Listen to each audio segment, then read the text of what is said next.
So we are continuing with our last session this day and concluding session where we are going to talk about spatial planning education, a very central point to this symposium, which we already discussed in the form of an expert panel yesterday. Today we are looking at three contributions from different sides, from different perspectives.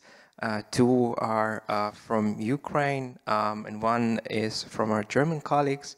And we will also conclude this session with reflections, with some concluding thoughts by the Member of Parliament, Hanna Bondar, who will give us her perspectives on what's the political dimension of changes in the future planning system and education that we should expect, or maybe we should look up to. So I think we can welcome you both, those who are physically present, to join us here. Yes.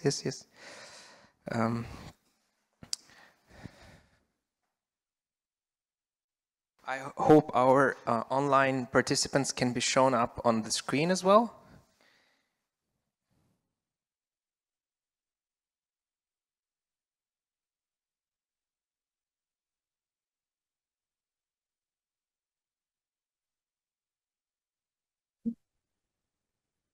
I think we are waiting for one more colleague.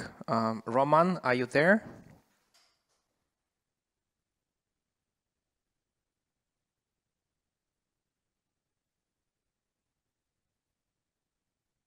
We don't hear from Roman yet, but perhaps he'll join in a little later. So let's maybe begin with then our presentation by Joanna Kopacz-Gruzlewska, if I'm correct with the pronunciation. Joanna, you're welcome to share your screen and start your presentation, which is titled Public Participation as a Tool in Spatial Planning, but maybe you have updated it, so you're free to show your updated presentation and start. Yes, thank you very much. Good afternoon. My name is Joanna, and actually I come from Poland, not from Ukraine, but it's not so far from each other. I represent the Silesian University of Technology. I am PhD candidate there, and the top topic of my doctoral dissertation is related to cultural heritage in Lviv.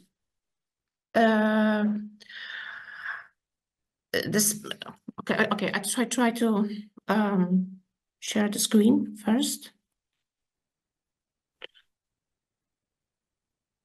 Yeah.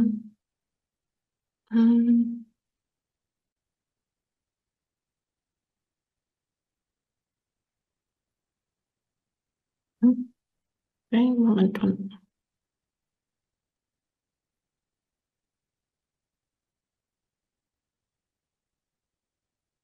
Yeah. Okay. I hope you can see the screen. So spatial planning is actually a very complex matter that can be dismantled into specific items, and each of those can be elaborated in a separate way.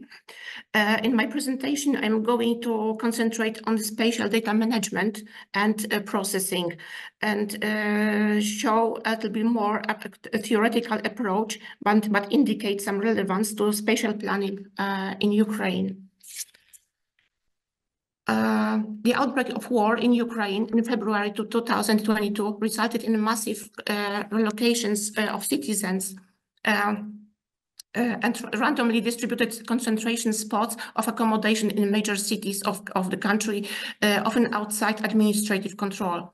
In the first phase of war, hastily constructed settlements for the short-term accommodation for displaced persons were built, in which over time took the form of buildings for longer-term stay. However, the situation unveiled the shortcomings in some fields, including distribution of workplaces and existing housing policy. Like the case of social mobility has been further enforced by changing structure of industrial and employment centers across the country. Enhanced by the war and accelerated social mobility strongly influenced the city mechanisms in which the city users have replaced the city inhabitants in their leading and shaping role.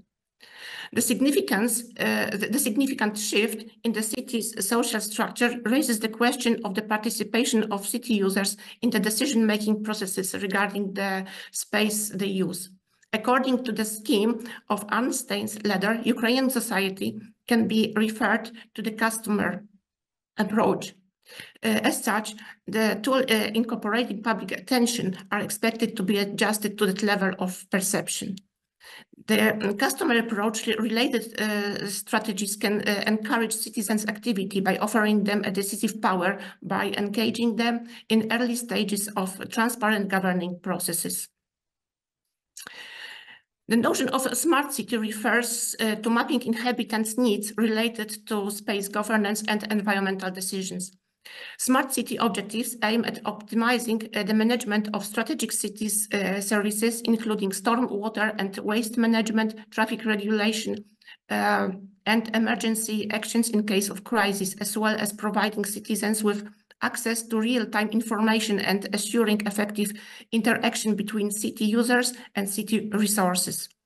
To meet these demands, it is necessary to build an effective information network which allows smooth data transmission, including elements of information and communication technology, the Internet of Things, consideration of human and social capital, and collaboration between private and public sectors. When we can distinguish three stages of the smart city development. Smart city 1.0 has an experimental nature and consists in implementation of new technologies without high awareness of implications and active engagement of citizens. Smart City 2.0, where the city authorities play a role of the technology and data governor and overtake control over data access and dispositions. Data are used for improvement of city functioning and quality life of the inhabitants. However, all processes are conducted on the basis of rigid legal regulations with low social interference. Smart City 3.0, the initiative of the creation processes and control are overtook and shared in high proportion by the citizens. Public administration plays a role of a connector between city users and technologies operating within the cities. It is demonstrated in a number of social projects, increasing inclusiveness and a bottom-up regulating ability. Ukrainian society has already entered the stage of Smart City 2.0, characterized by the control over data accessibility in administrative institutions. The shift toward the next stage has been suppressed by the outbreak of war and demand of high level of data security. In the Smart City wheel, the aspect of intelligent environment comprises such fields as public activity, as smart buildings, city resources management, and spatial planning. We can distinguish three types of data with a significant role in spatial planning: 2D data, 3D data, and statistical data. Out of those three, statistical data are most volatile, impacted by political situation, environmental factors, and the interchangeable roles of consumers and prosumers in the extending circular economy. Statistical data require constant updating by properly designed data collection tools. Institutions involved in the collection of archiving and of statistical data are mainly public administration associated with governance at municipal, provincial, or national level. These institutions acquire data through active interaction with citizens, such as legal procedures of recording demographic information, for example, birth and death, as well as vehicle or business registration, licensing, and permits. However, there's a growing trend toward automation of the data collection process. Energy and water distributors and municipal infrastructure network managers are opting to install devices with remote reading. The increased number of e-services with higher accessibility and simplified handling procedures enhance the public involvement. We can identify three generations of spatial data infrastructure. The first one consists in a product-based approach. The data are a resource of public administrations responsible for their archiving, quality standards, conditions for sharing or lending. Products in the form of maps, databases, or public registers are available without being customized to specific needs. The second generation of infrastructure includes a process-based approach demonstrated in a wider range of decentralization of data collecting and managing institutions, and a greater number of e-services comprising more extensive public participation. The third generation of data infrastructure represents a dispersion of data keepers, including bodies outside of the public administration. The data obey the same rules regarding its collection, standardization, and use as those managed by public institutions. A network of connections between data production and data use grows, blurring the boundary between data producers and users. The proliferation of data operators and automation in data acquisition positively increases the availability of spatial data. However, it entails a serious risk of less control over the entire infrastructure. At this point, it is worth looking at the European INSPIRE directive, imposing unifying requirements on data network in member countries. These guidelines may become the foundation for the creation of infrastructure of spatial information in Ukraine. The European INSPIRE directive is a document containing specific guidelines for increasing of the level of interoperability of spatial data. There are three types of interoperability. Technical interoperability defines the data management system like devices, data transmission, standard of operating systems, and data protocols, as well as data language and format.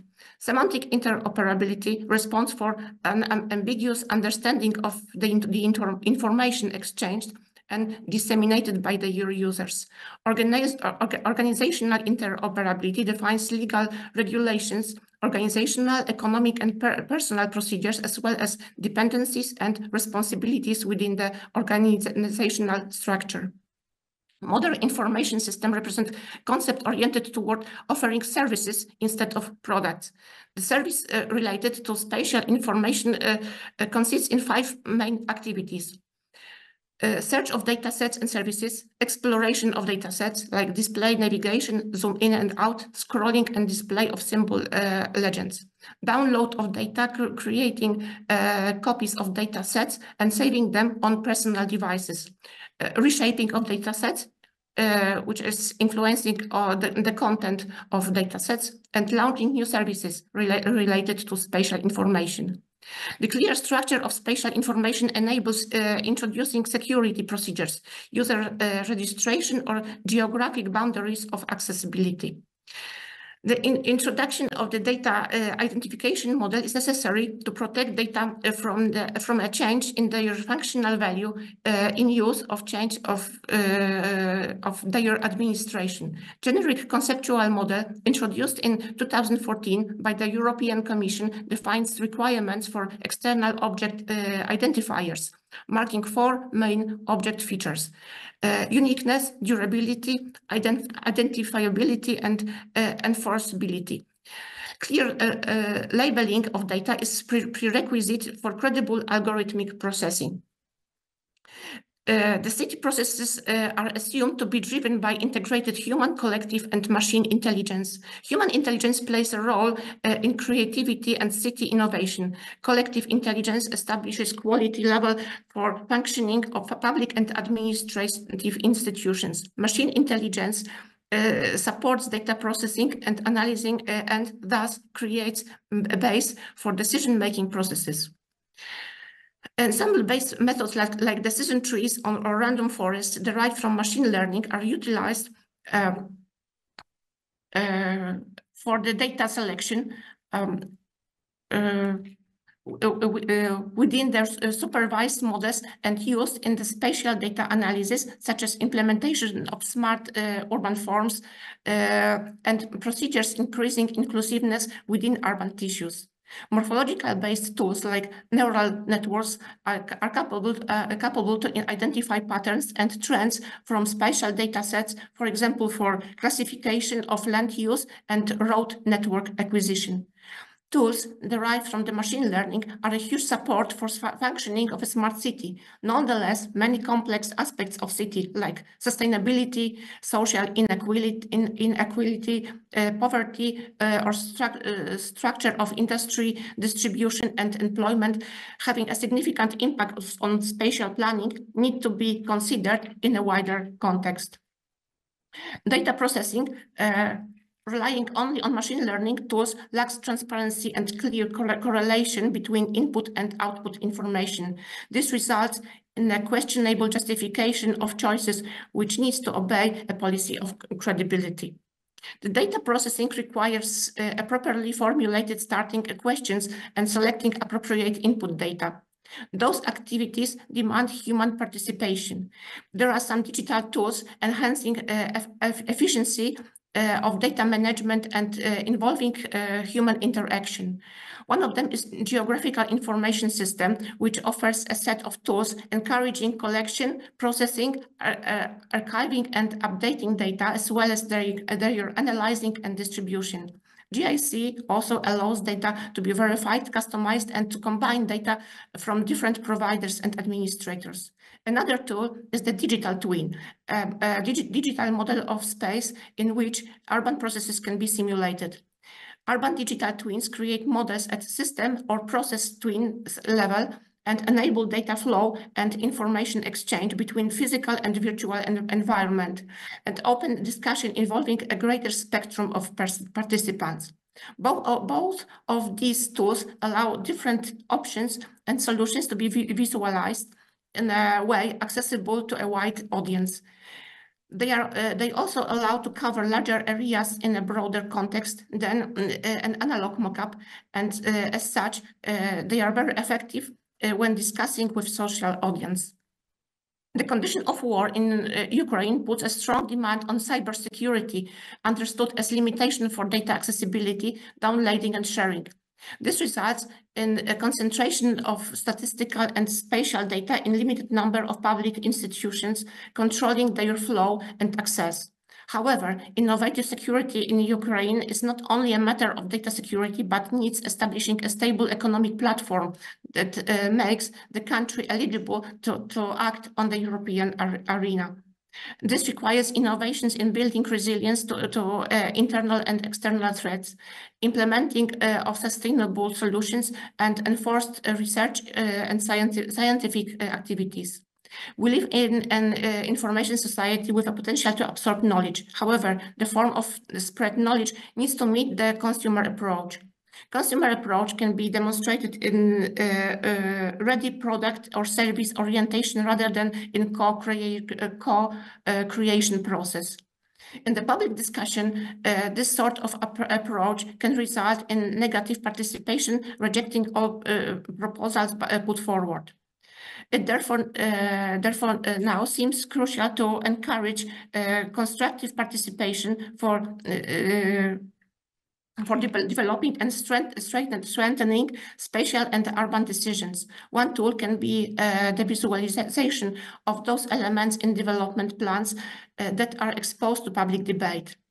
The public debate can include the submission of proposals at the initial stage of the development, discussion of solutions in the draft stage of spatial plans put out to public scrutiny, formulating and submitting comments on the plan, involvement of citizens in the work of the municipal council. The early inclusion of participation makes their participation more conciliatory.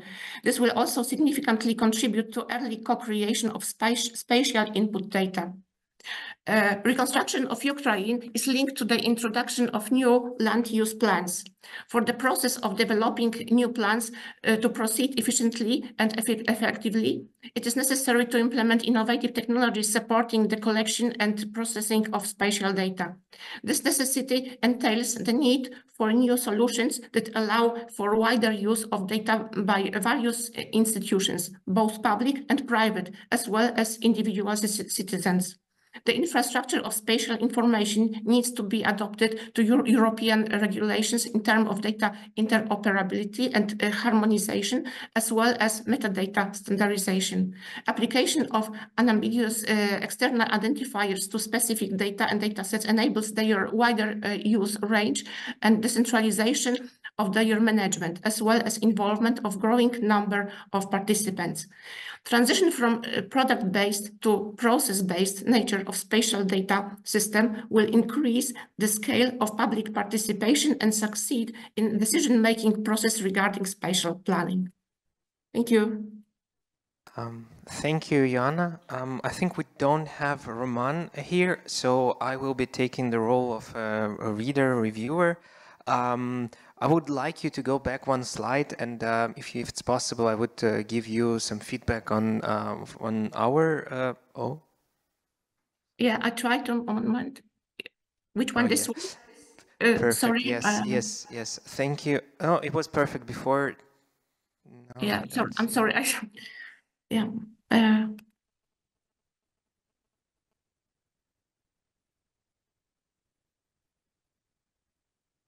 This one, I guess. Yes, thank you very much. Am I right? Yes, correct.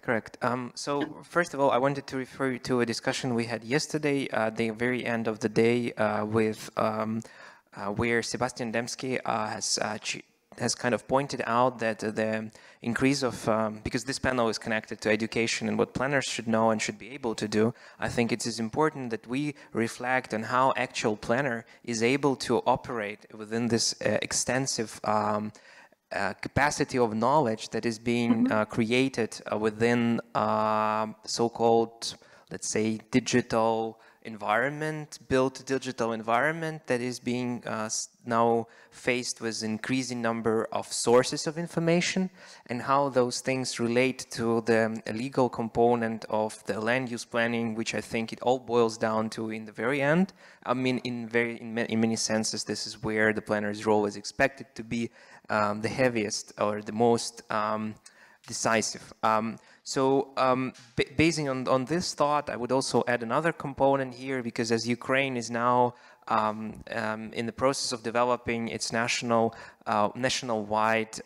urban cadastre, I think some of the components of your research and of your knowledge dissemination within our work is crucial for our, I would say, broader teams of consultants and government and experts who are working in this to see it comprehensively. How does it fit within, let's say, the international standards? How does it work out for the citizens so that this built urban cadastral system can actually deliver the promises of a digital and inclusive and open and transparent system which serves the needs of customers. And I think this is, on this slide, you also provide us with kind of a directions of thinking, I would say. And this is here where I would maybe comment critically on some of your input. I would like you in your work and on the paper to maybe better connect your findings related to experience of a smart city development and development of other measures to processes and projects on this scale and of this typology that are now happening in Ukraine, so that it would be understood where does that knowledge dissemination and this kind of ideas fit within the ongoing, I would say, transformation of Ukrainian spatial planning towards digital system, and where it doesn't, and what might be the core learnings or what may be the core components where we should look at taking on your recommendation.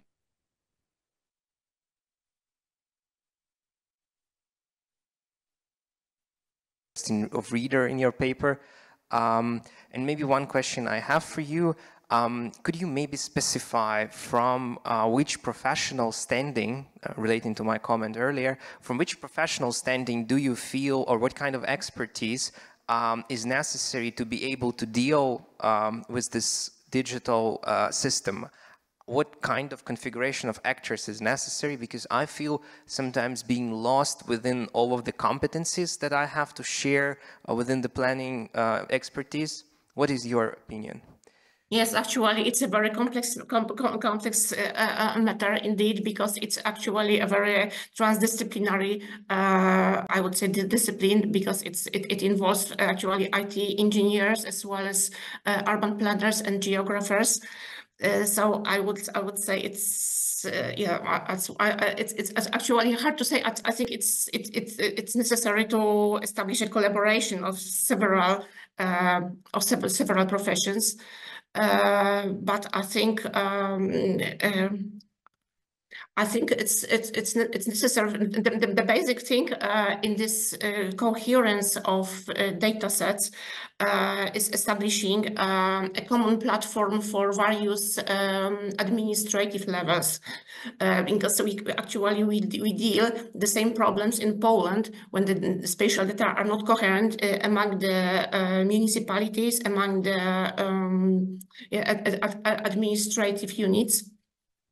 And I think the most important thing is actually establishing the general guidelines that are obligatory for or I would say both horizontal and vertical levels. I mean for the whole level of municipalities, but for example, or other levels, but also they need to the national and provincial and municipal data sets should be also coherent with each other. And as I said, it is the task for spatial planners, but with strong contribution. I can imagine it's necessary the strong contribution of data engineers is absolutely obligatory here. Thank you. Now I pass on to Christoph Wessling for his readers' comments.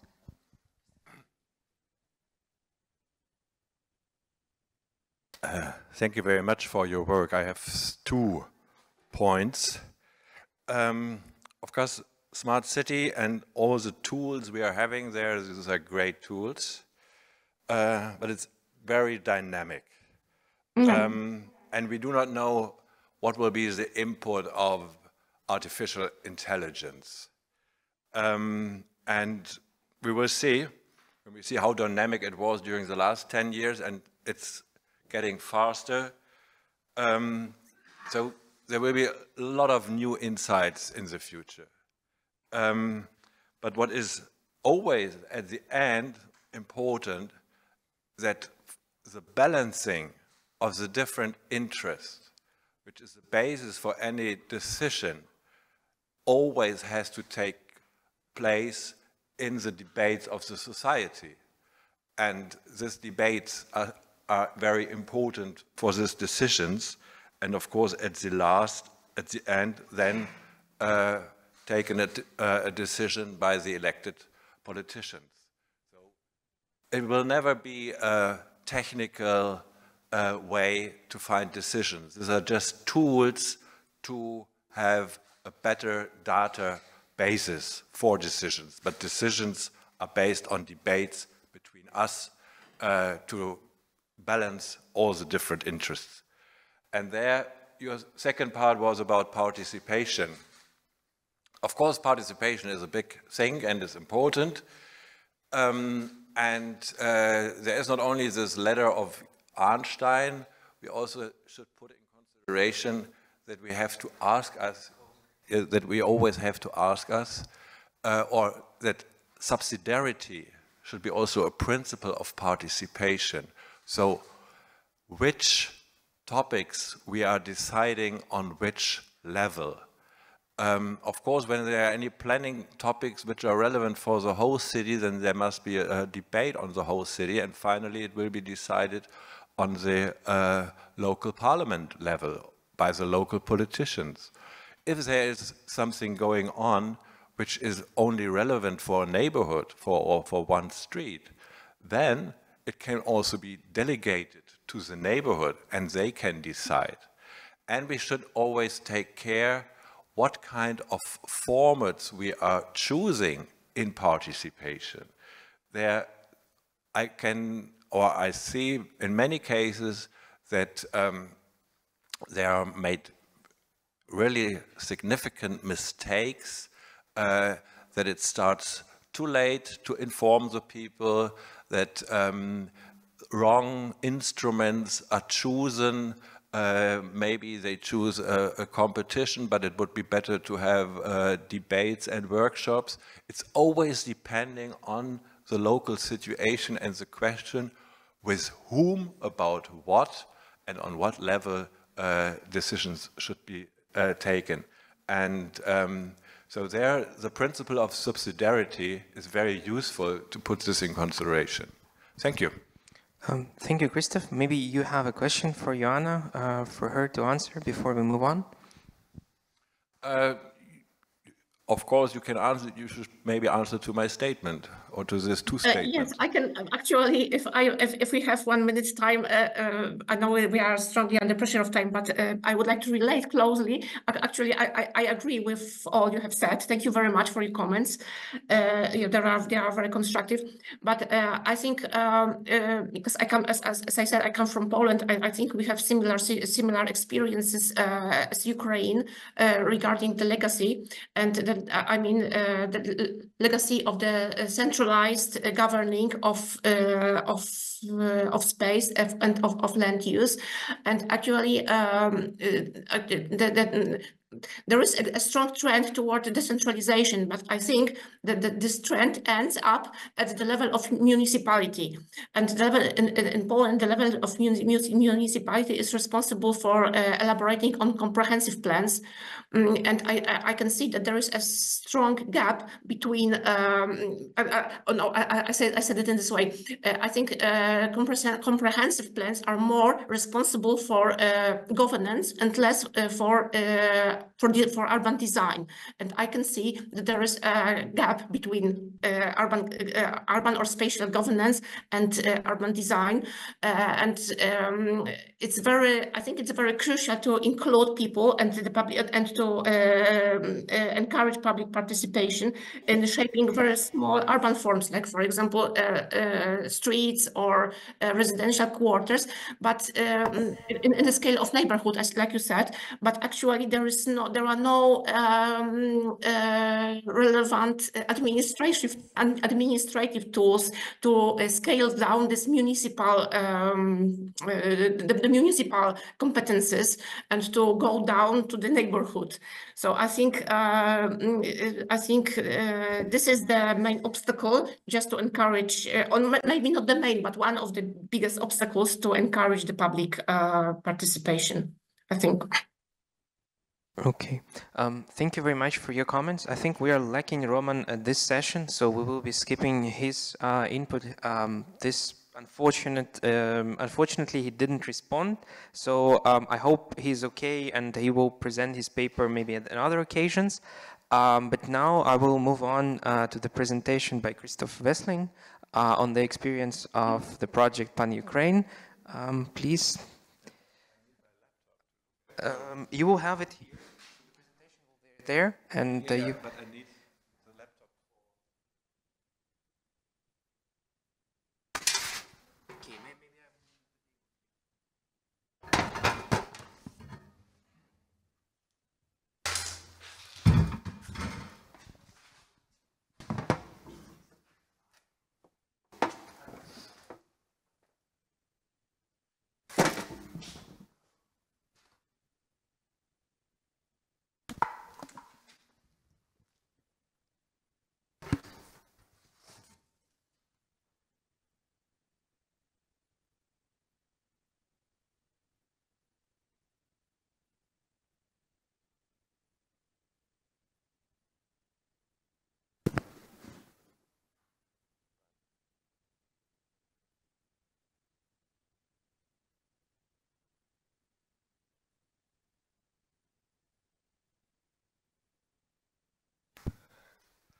Okay, thank you very much for the invitation. I'm just speaking about what we have done in our team during the last years, especially since 2022, but also already starting in the years middle of the 2010, so from 2016 onwards. When I say we, our team, for which I'm speaking today, is coming from 3 universities or 4 universities partly, and it is Detlef Kurt, Silke Weidner, Frank Schwarze, Anna, CPD, Antonia, and Joanna. I make it a little bit shorter. And we are working, or we created by the idea coming from Frank Schwarze directly after the full inversion with this Pan-Ukraine initiative to support Ukrainian universities and Ukrainian students to continuing studying with a specific goal to implement more experience in integrated urban development planning. In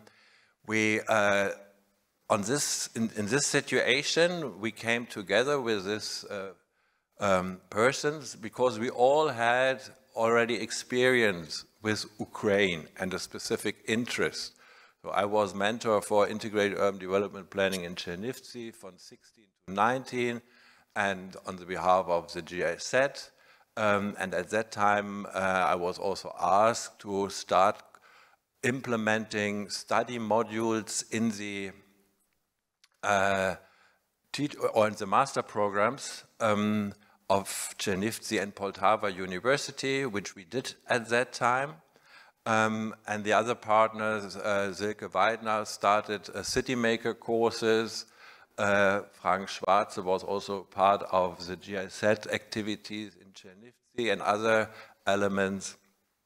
And Detlef had very close family connections. So we all, I'm still there, okay, sorry. So with this we started this Pan-Ukraine. And in Ukraine, the university partners are Lviv, Chernivtsi, Odessa,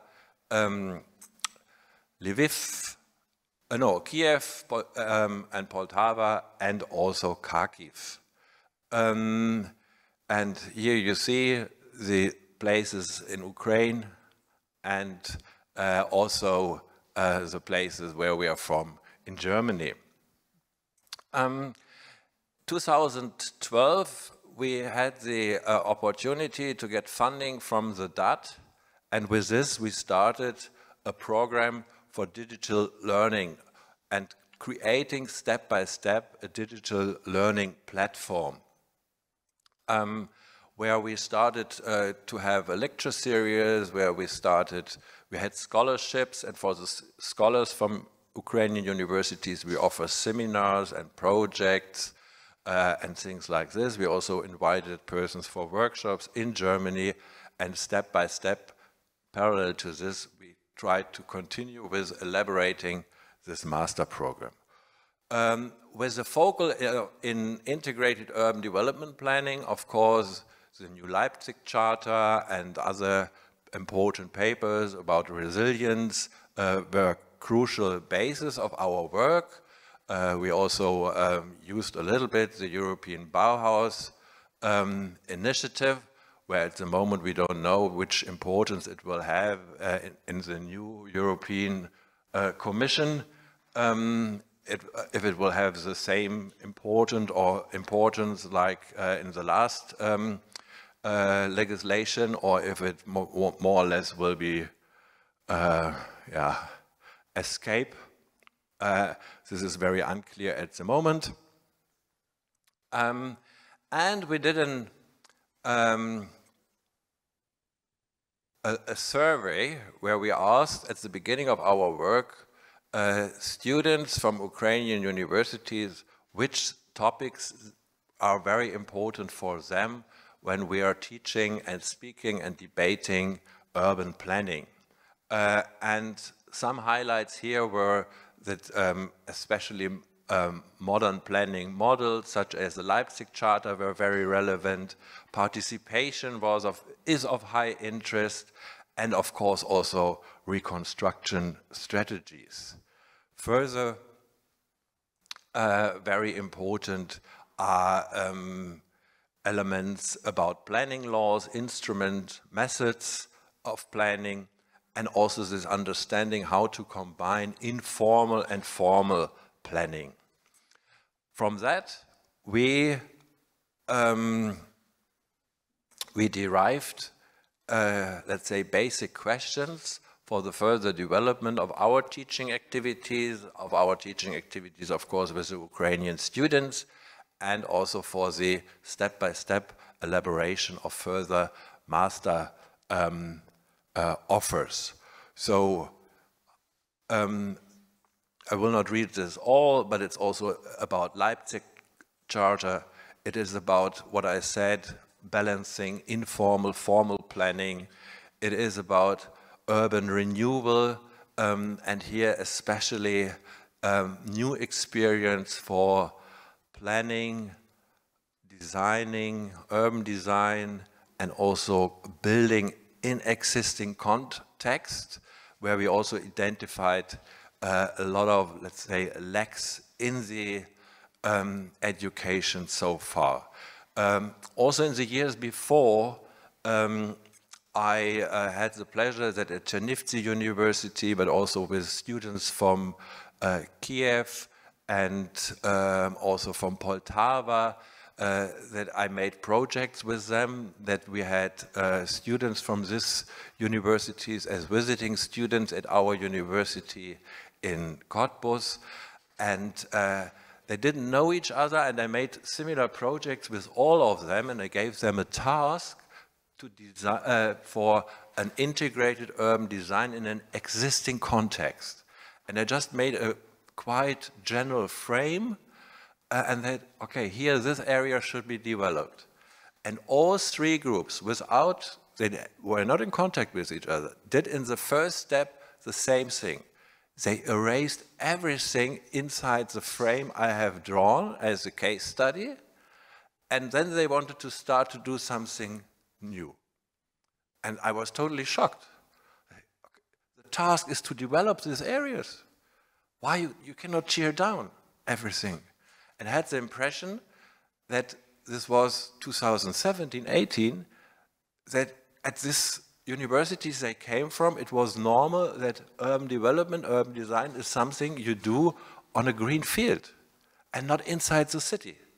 So and then they said, you cannot tear down all this. This is properties, these are values, there are people living there. So we would like to enhance this. So you have to analyze what kind of ownership structures, plot structures, building typologies, all this needs to be put into consideration. So this was for me also an important experience to see, okay, we really need to find here in the education another understanding of our cities as grown structures which we develop further, but which are already there and which have values and all those elements. Okay, and all this experience we tried to put into consideration when we further developed our activities. Just highlighting here a few points. We started also to establish a platform where we are offering all these elements. So we had, as I mentioned before, this lecture, this lecture series, and we had workshops, but no, this is in another row. So we had calls for the students to participate. I mentioned before, we had workshops where we also invited students to Germany and also train the trainers. So we had a workshop here. The picture above is a workshop at TU Berlin, where I was at that time responsible for the share of urban planning and regeneration. this was December 2022, where we discussed also what are the topics you're doing at your universities, how what is needed, what kind of offers you need from our side. We did a lot of case study visits with these professors because a lack of international experience was also one of our findings. You must see how things can be done maybe in another way, or how things are done in other situations. We did workshops or projects here. This was in Drohowicz. The colleagues Anna and Joanna did this. And always focusing on integrated urban development, also on the different scales of the whole city or just on a neighborhood. Sometimes also like in this, here this is just small neighborhood scale, and here is what we are currently doing, a workshop with students from these universities. This is Chernivtsi and the area around the station. And there we also combine funding we are having. This is now funded from the DAT for our staff who is working with this partly. Then we got funding from the GIZ for the travel cost of the students. And it's also a twin partnership between Chernivtsi and Mannheim, and they are paying the premises and the hostel in Mannheim. And now in 2 weeks we will be in Mannheim with this group, and there it is mainly about first analyzing and then an integrated urban development study. So plenty of activities. I mentioned here this lecture series. We have done this, we are now in the 5th row, and all this can be found on the platform, which is hosted by the university in Lübeck. The university are working with this material. Here, this is the lecture series, which is at the moment running. And here, more or less, an overview about the activities, so that we started, this was Silke Weidner with the first workshop, 2011, and then later on also these activities I mentioned, integrated urban development, integration from modules in Chernivtsi and in Poltava, or we had the city maker courses funded by our foreign ministry. And here in the city maker courses also, we really sometimes went to basics, and then with these basics, we elaborated concepts. And in several of these workshops, the students or the participants here, city makers, these were young colleagues. Later on, they came back to me and said, oh, it was the first time we were analyzing morphological structures of the city. Oh, but I think it's important to understand. Yeah, it was very interesting for us and very good, and on this basis, it's easier for us to work. These are just the modules we integrated in Poltava and Chernivtsi. They are running. And for the future, or what we are doing at the moment, and this will be offered next year, so for the future, but at the moment we are elaborating this, a digital teaching modules, which will be offered on the platform of the University of Applied Science from Lübeck. It is about integrated urban development. There are 4 different areas, regeneration and reconstruction, then urban management, urban design, and integrated urban development planning. I don't want to go here into the details. In each module or in each of these courses, there are 8 sessions, and in each session there are theoretic inputs, there are tools, and there are case studies. So to make this comprehensive, and this will be offered online beginning of next year. Now at the moment we are finishing this, and here, yeah, all this can be read with tools about analyzing.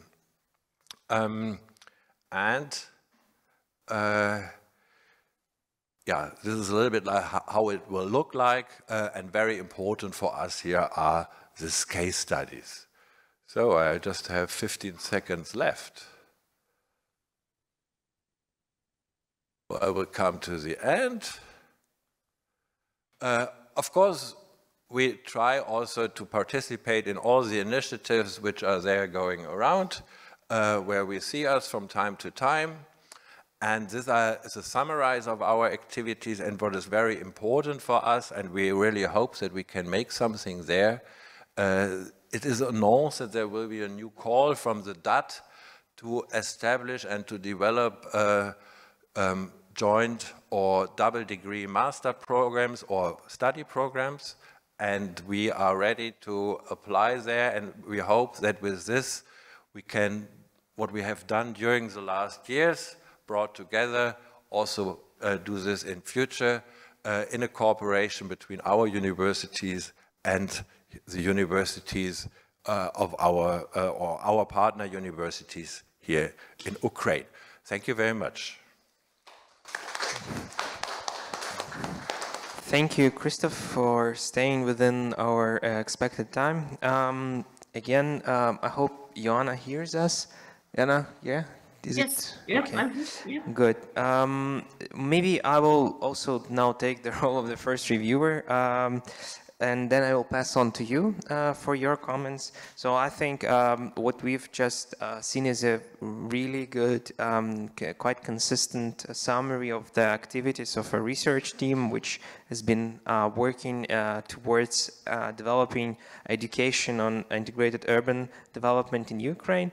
One kind of comment that I had actually voiced it at AESOP conference this summer also to Frank Schwarze is how do you plan to assess the impacts of your program? What is the way you feel you will be able to understand how the program impacts the quality of the education? How does it impact trajectories of the students?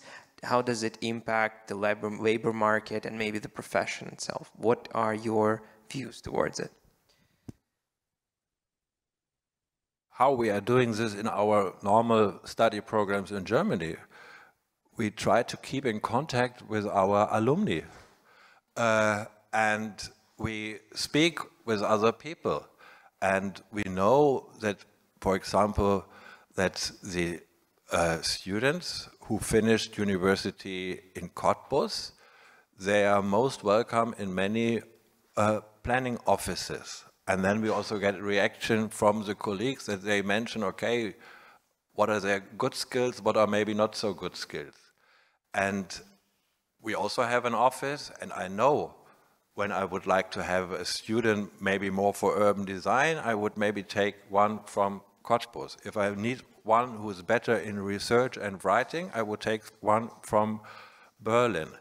So there is not a general evaluation about this. This is really also based on experience and keeping in contact. And I would say this is the only way. And as a university, of course, we always try to update our study programs. So we are going on conferences, we are going there, we do evaluation of our study programs, of our courses, and we try to get in contact with our alumni. And when we meet them, they tell us, oh yeah, this was very good that I learned that, but I really had a gap in this and that. It's very, very good, very interesting. We'll take your word for that you'll talk to all the alumni. Now, all of you can catch, I guess. But I think this is also a strong point how universities can build more connection with their alumni in Ukraine, because I believe there has been a lot of issues about the continuous involvement of people within universities, as there is little consideration of what is called postgraduate lifelong learning education, which universities has not been adapted to in Ukraine, and I think there is a huge prospect for them to take this thing on. But I have another short question. Maybe another point is master or study programs are accredited every 10 years. So in this accreditation committees, there are not only professors, there are also some people from practice. So, and they visit the universities every 10 years and look what they are doing. And then they make recommendations how to modernize, how to maybe make the study programs better. So there are such systems. One question I have for you is, when developing this system, I guess you looked at the existing programs and in spatial planning and the way they're certified. And I think in Ukraine, we've been faced, and yesterday it was not raised as a huge issue, but we have this a very tight combination between architecture and spatial planning, which is basically taught within one specialty right now. How do you see that as a problem, or maybe that is not a concern in your work, whether this, especially regarding our other speakers' contribution, I mean, how far does architecture specialization should be stretched towards the capacities and competencies of an urban planner, or whether this should be brought towards two different specialties with a different focus on what does the city development and urban development and even regional development require? This should be decided inside each university by themselves, and also depending on what kind of profile the universities would like to have.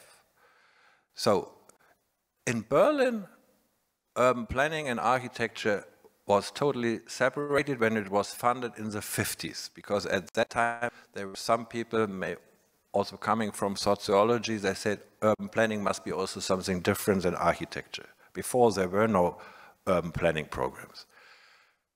35 or 30 years later, our faculty in Cottbus, after the unification was founded, and there was the idea, okay, the separation maybe was not so good. We would like to bring architecture and urban planning closer together.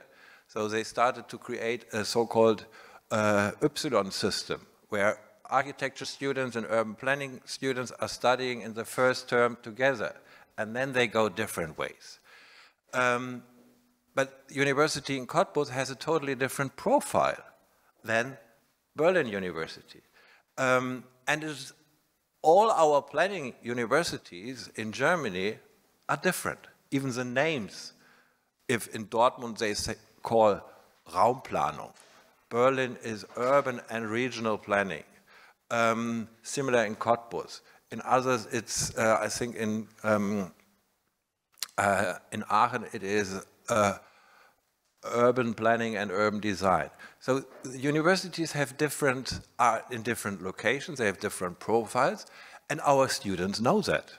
So if you have more passion maybe for politics, social planning, and strategic planning, you would choose, I would propose, go to Berlin. If you have more passion for designing, I would say Weimar, Cottbus is maybe the right place for you. But this is not a top-down decision. This is also a decision by the universities by themselves. Okay, thank you very much. Joanna, if you have comments and questions, please proceed. Yes, thank you very much. Thank you for your presentation and for your article. I read it with great interest. It was really impressive how the DAAD initiative can contribute to student exchange and knowledge exchange. But I think a very strong and interesting part of your article was the diagnosis of differences and discrepancies regarding our academic curricula in urban planning between Ukrainian and German universities. And you wrote several points regarding this. You wrote about insufficient theoretical underpinning in Ukrainian study programs and lacking social study approach. and some governance context. I think the academic curricula in both countries are adjusted to the job prospects after graduation. So I think this is also the origin of those differences.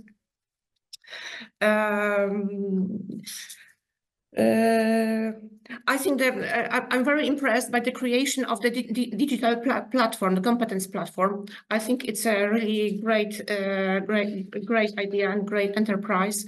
And that the modular structure is very promising for further development in terms of sharing, both sharing the knowledge and experiences and educational data storage. And my question is actually about the platform. Is it possible, do you think it's possible to allow access to this competence platform to a bigger number of universities or participants, and maybe also from other countries than Ukraine and Germany? Yes, it is open for everyone. You just need to go there, and then you need to be registered. And after, this is just for security reasons. And when you are registered, you have full access, and you can see all the lectures and everything we have done so far. Okay. Thank you then for your comments, and also thank you for presenting. And I hope we'll have a very impressive special issue. I would say I have not heard of spatial planning issues in English published last 10 years, which was focused on Ukraine. Maybe I'm wrong, correct me if I am, but I think this would be a very strong cause for future research and for kind of getting deeper about the topics we discussed today.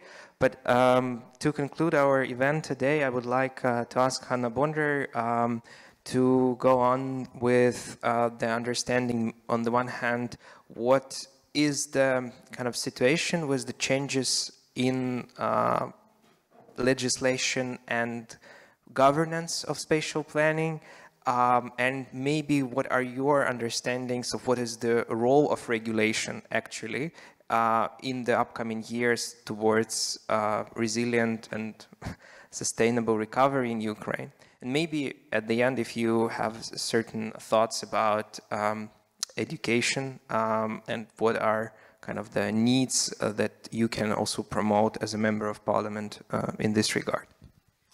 Yes, thank you. Good evening. My name is Hanna Bondar. I'm working in the parliament now, and I'm the chief of subcommittee of urban development, the very huge committee of state authorities, self-government, regional development, and urban development.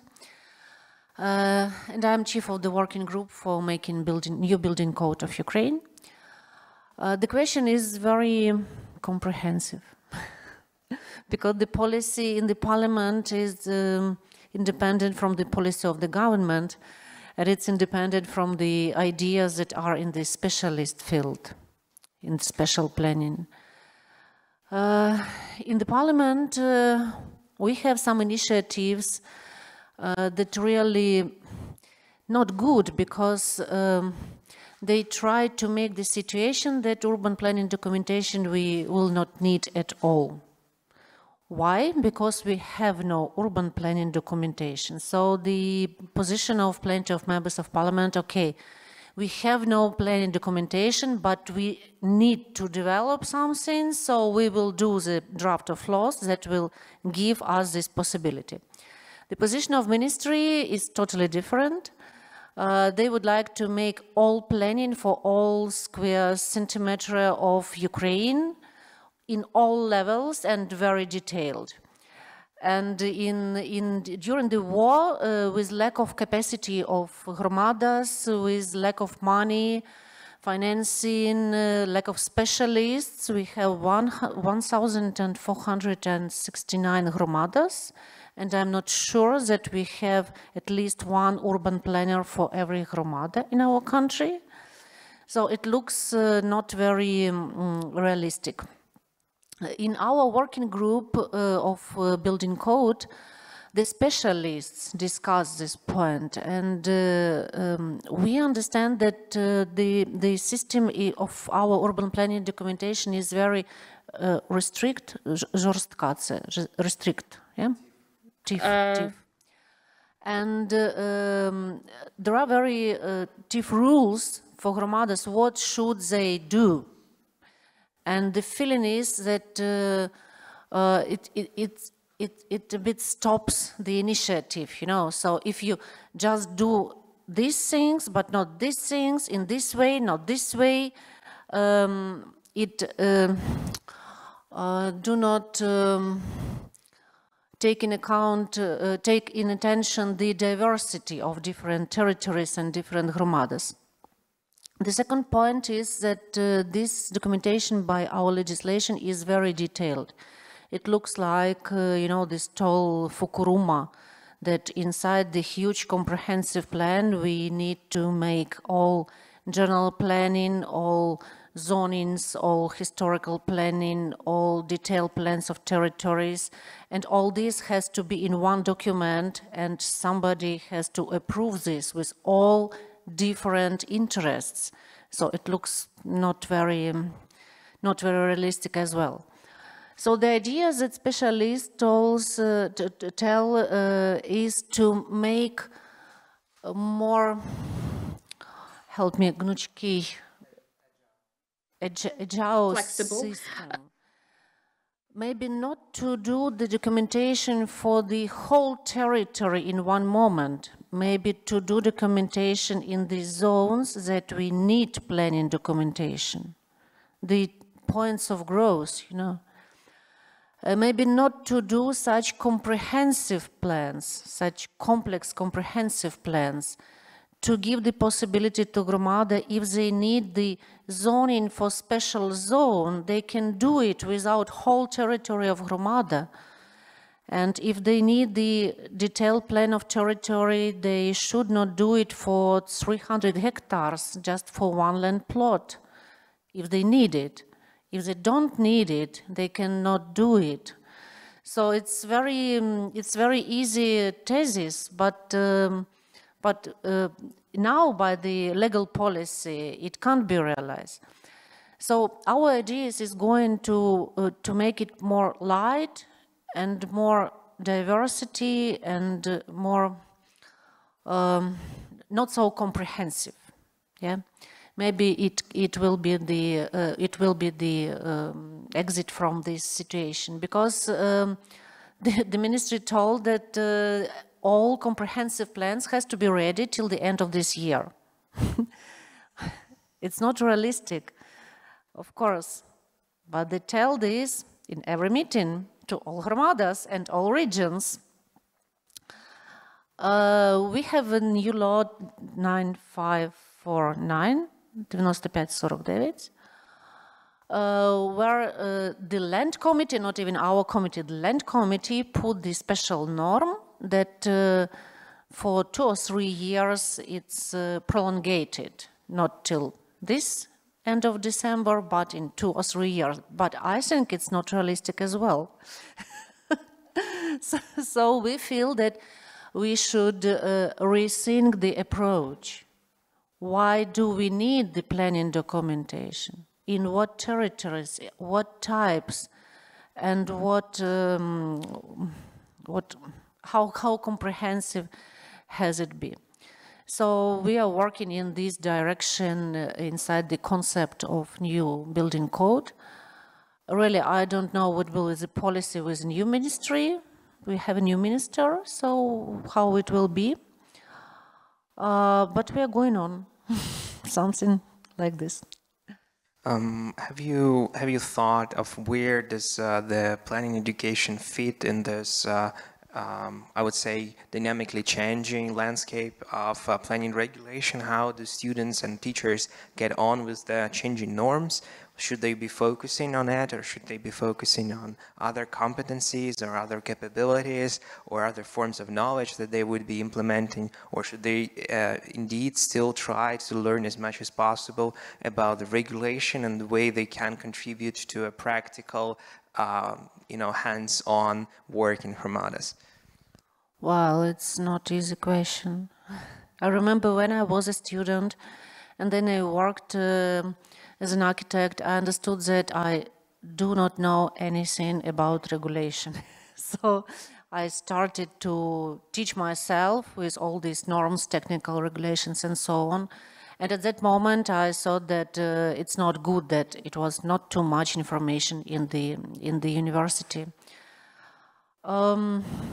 Now, my feeling is that the main point of the architectural education is approach, the type of thinking, because all technical regulations we can read later, it's no problem with it. But type of thinking, as you called, how to look to the territory, how to make the analyzing, and to understand that there is a property, there is inhabitants, there is a public spaces, so we should work inside this real situation. And my feeling is that in our Ukrainian universities, we should pay more attention to the procedures of public participation, to make, to give the new architects, the young architects, the skills of communication, moderation, understanding the different instruments of public participation. It's very important, especially after the war. We can imagine how nervous people will be after the war, the military people and civilian people. So all new changes in the cities, in the towns, will need very deep public participation. So these skills we need to make more strong. Last question from my side, or last maybe point for you to reflect on is the again and again arising question of capacity, and you yourself mentioned that there is a question of financial capacity of municipalities and the human capacity that is there. How do you think if there was well, say political will, or if there was a good coincidence in the sense of combination of forces from different directions, what is the direction of creating the necessary capacity on these levels of planning that are now created in Ukraine, for those levels to be able to sustain themselves, to be able to be self-sufficient and not rely on consistent foreign aid, not to rely on outdated plans? What would be the steps on behalf of the government and the parliament so that the communes are filled with enough specialists and there are enough specialists on the market who can contribute to creating those future visions and strategies and plans that would allow those communities to thrive? Well, I think in different gromadas it can be the different approach. For example, I was this summer. Yeah, I was in Svetohirsk Gromada. It's in Donetsk region. It's the occupied Gromada from 17 small villages, 16 villages, and one town, and it is totally ruined, totally. So no people, just military people, because it's 25 kilometers from front line. The mayor with 2 guys. So this is the capacity of Gromada, the 3 persons inside the administration. He's not a mayor, he's a military administrator. Yes, it's military administrations. 3 persons. And he asked me, how can I make the plan of recovering? Well, there is a law that says that Gromadas has to make the plans of recovering. So he would like to make all job by the law. Of course, we understand that in this situation we can't make this Gromada give them more capacity, but in such cases we can make like teams that will move from Gromada to Gromada and help them. As I saw in today's presentations, different projects that help to Gromadas to make analyzing, to collect data, to show the different approaches for making planning, documentation, and so on. The other situation, for example, in Chernihiv Oblast, I don't remember the name of Gromada. We had a seminar about spatial planning in Chernihiv Oblast, and they were not occupied, so there is no so much ruining, and there are some inhabitants, but this is small Gromada, just have no money. So in this case, we talk to mayor, just ask for grants, ask for money for somebody, maybe some international projects will give you money and you will take the specialist and you will make this. And totally different situation, for example, in Lviv, that there is many people, many specialists, the strong mayor, strong council, so they can work with more capacity. So my feeling is we have to be, we have to find different ways. But the problem with a specialist will be, I think, at least in 10 years, 15 years. Maybe we have some concluding remarks from maybe audience or maybe from you. Oh, if not, I will be okay. Yeah, can I take the mic, please? Oleksandr, Kharkiv School of Architecture. Maybe it's some thirds, but mostly question maybe for all of you. Yeah, it's. If we're talking about some kind of a arriving new profession as an urban planner in I don't know, could say general European or Western understanding and all these numbers of responsibility and expertise which this person could have to launch some kind of I don't know, school or new program on it, and how it could be matched with the governance, with the law, with some kind of something which came from general government, from others, and how this education and all these patterns which could be exported from Western culture, how to implement it and make it bridge between existing law about urban development, who is first, eggs or chicken, and vice versa, and how to bridge in to do two entities between each other. I don't know.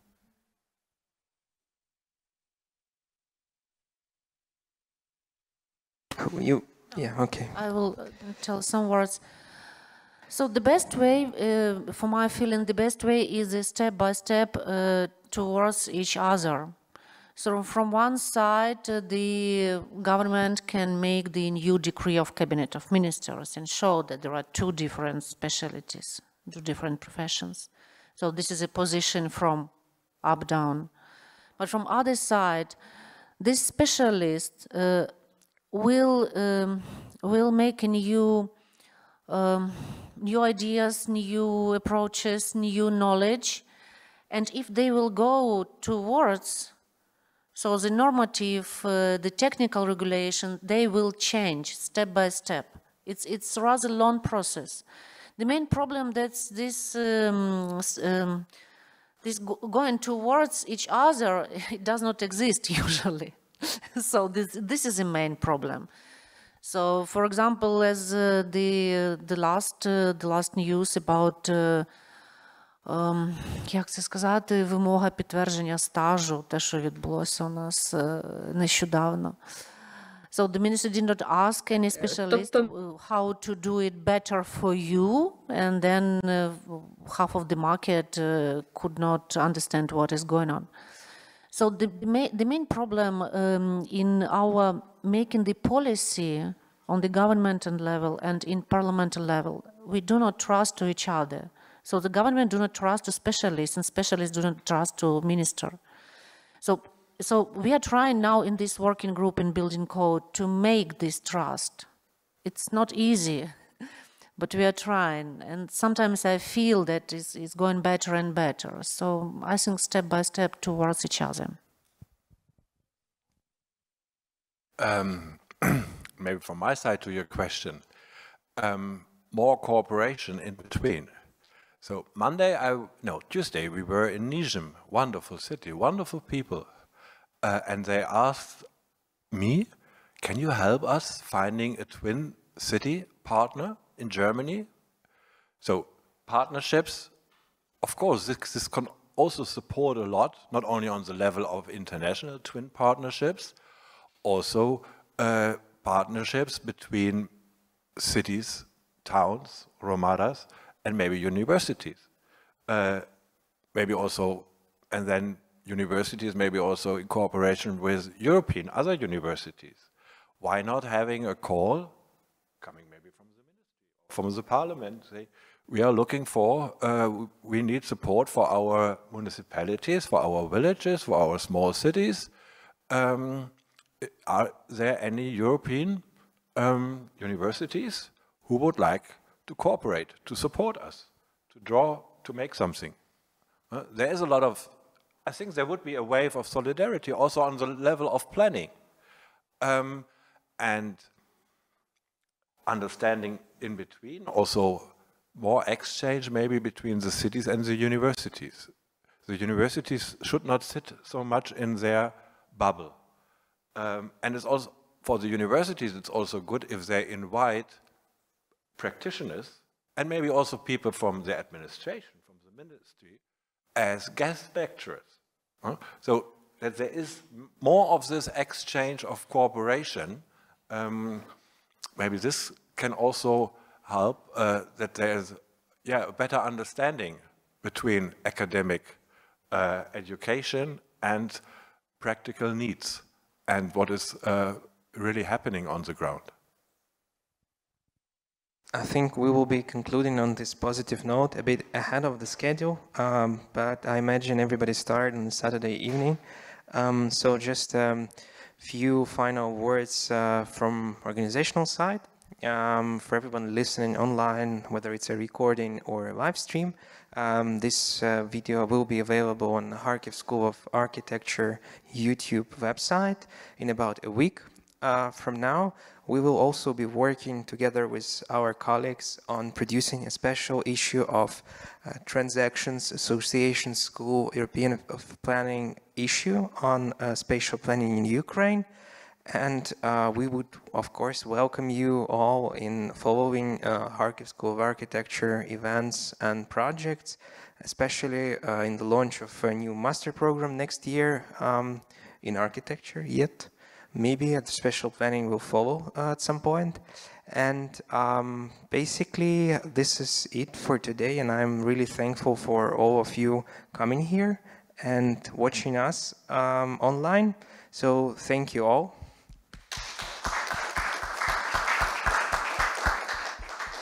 And goodbye.